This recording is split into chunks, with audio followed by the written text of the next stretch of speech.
मधुरं मधुरं शमितं मधुरं मधुराधिपतेरखिलं मधुरं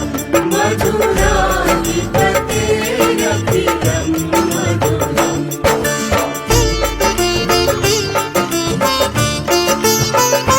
गुञ्जा मधुरा माला मधुरा यमुना मधुरा वीची मधुरा सलिलं मधुरं कमलं मधुरं मधुराधिपतेरखिलं मधुरम् मधुराधिपतेरखिलं मधुरम्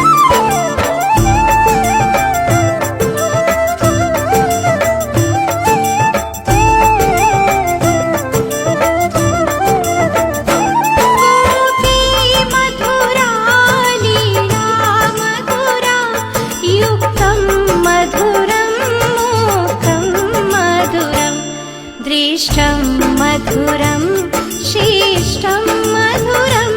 मधुराधिपतेरखिलं मधुरम् मधुराधिपतेरखिलं मधुरम्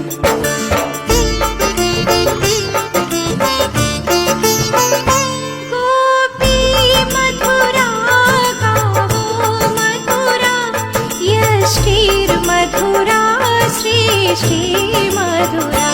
अधरं मधुरं वदनं मधुरं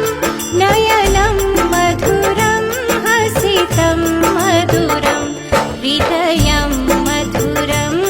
कमलं मधुरं मधुराधिपतेरखिलं मधुरम् मधुरा